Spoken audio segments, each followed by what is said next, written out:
നമ്മുടെ ലക്ഷ്യം നടക്കാൻ 2 പ്ലാൻ ഉണ്ടായിരിക്കണം. ഒന്നുകിൽ പൂജയോ ചികിത്സയോ മുടങ്ങണം, അതല്ലെങ്കിൽ സച്ചിയെ കൊല്ലണം അല്ലേ? മൂർത്തി പറഞ്ഞു.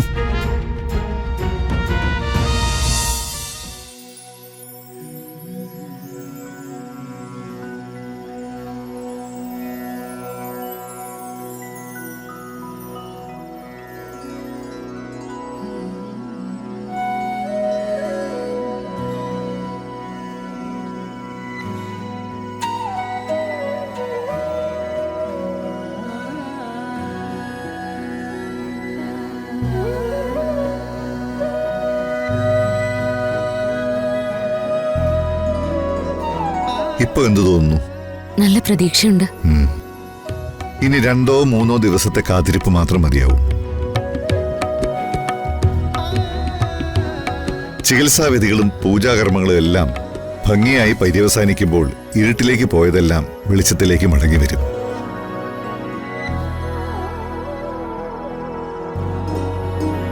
ഇത് ഞങ്ങളുടെ അവസാനത്തെ പിടിവള്ളിയാ. സ്വാമിജിയുടെ അനുഗ്രഹവും പ്രാർത്ഥനയും ഉണ്ടെങ്കിൽ സമൃദ്ധിക്ക് ഓർമ്മ തിരിച്ചുവിട്ടുമെന്ന് ഞങ്ങൾക്ക് ഉറപ്പാ. തിരിച്ചു കിട്ടേണ്ടതെല്ലാം തിരിച്ചു കിട്ടുക തന്നെ ചെയ്യും, അതിലൊരു സംശയവും വേണ്ട.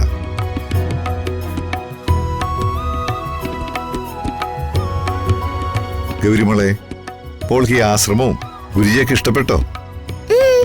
ഒരുപാട് ഇഷ്ടപ്പെട്ടു. മോള് വന്നപ്പോ അമ്മയുടെ അസുഖം എല്ലാം മാറി. മോള് ഹാപ്പിയല്ലേ? ഞാൻ ഹാപ്പിയാ. മിടുക്കി, നന്നായി വരും.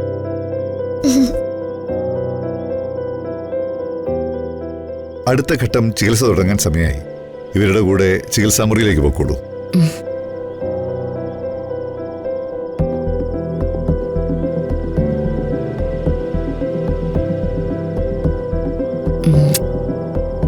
അമ്മ പോയിട്ട് വരാട്ടോ.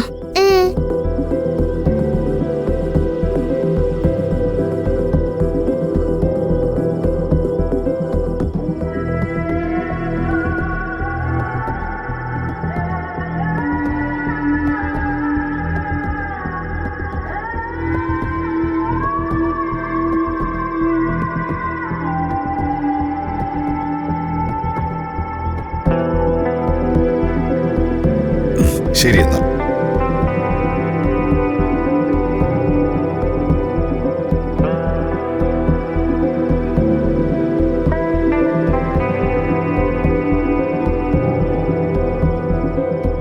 ഒന്നും കാണും പോലെ എളുപ്പമല്ല. എന്തു പറ്റി ഗുരുജി? ചില തടസ്സങ്ങൾ വരാൻ തുടങ്ങുന്നുണ്ട്. തടസ്സങ്ങളെന്ന് പറയുമ്പോ അത് സ്വയം സംഭവിക്കുന്നതാണോ, അതോ ശത്രുക്കൾ ആരെങ്കിലും മനഃപൂർവ്വം തടസ്സപ്പെടുത്തുന്നതാണോ? ശത്രുക്കളുടെ ഉത്തരവ് നടപ്പാക്കാൻ ചിലർ പുറപ്പെട്ടു കഴിഞ്ഞു. ആശ്രമത്തിലേക്ക് വരുന്ന അതിഥികളുടെ കൂട്ടത്തിൽ അവരും ഉണ്ടാവും. സൂക്ഷിക്കണം.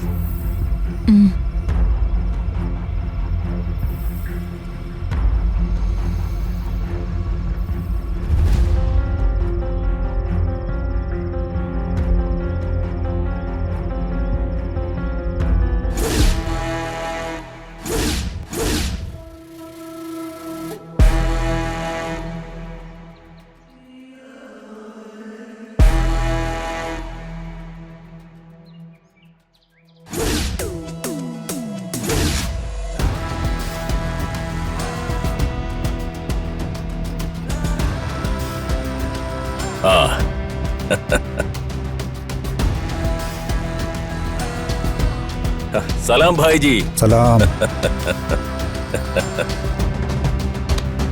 മാഡം കാത്തിരിക്കുക. വരൂ. ആ വരൂ. മുംബൈയിലായിരുന്നെങ്കിൽ ഈ നാമജപങ്ങൾക്ക് പകരം ഇഷ്ടം പോലെ വെടിവെച്ചുകൾ കേൾക്കായിരുന്നു. ഇവിടെയും വെടിവെച്ചുകൾ കേൾക്കും. ആദ്യം നമുക്ക് മാഡത്തിനെ കാണാം, എന്നിട്ട് തീരുമാനിക്കാം.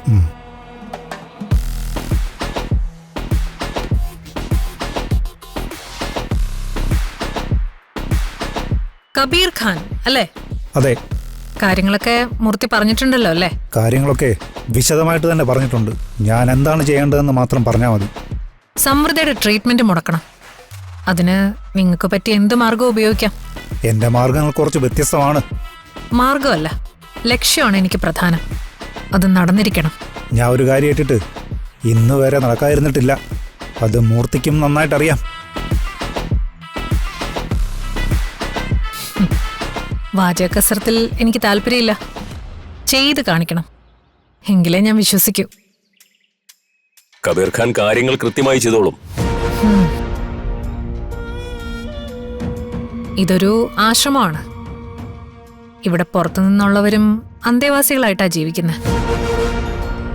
ഇവിടുത്തെ രീതികളൊക്കെ നല്ല ചിട്ടയോടും അച്ചടക്കത്തോടും കൂടി നടക്കുന്നതാ. നമ്മുടെ ലക്ഷ്യം നടക്കാൻ 2 പ്ലാൻ ഉണ്ടായിരിക്കണം.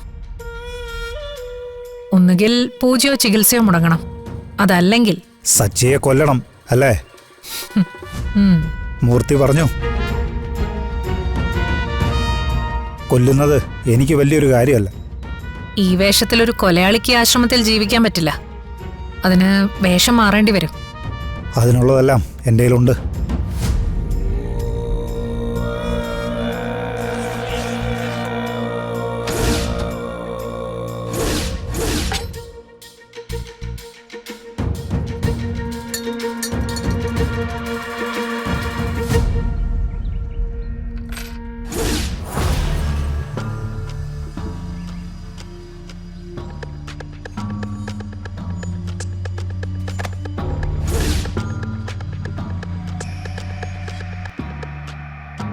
ഞാൻ കരുതി തന്നെയാ വന്നത്.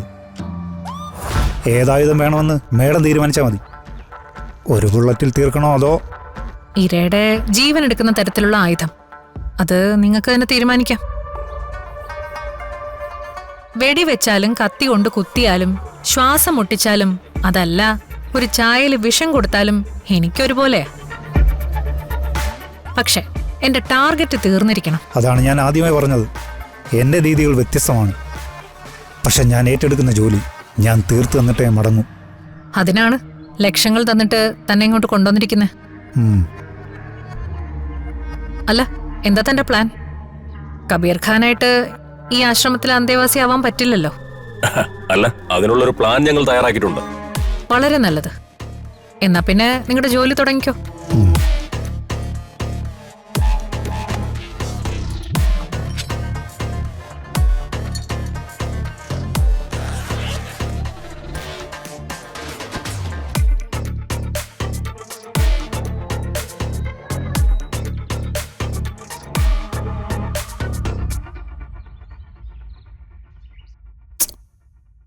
അവന്റെ കാര്യത്തില് എനിക്കൊരു പ്രതീക്ഷയില്ല.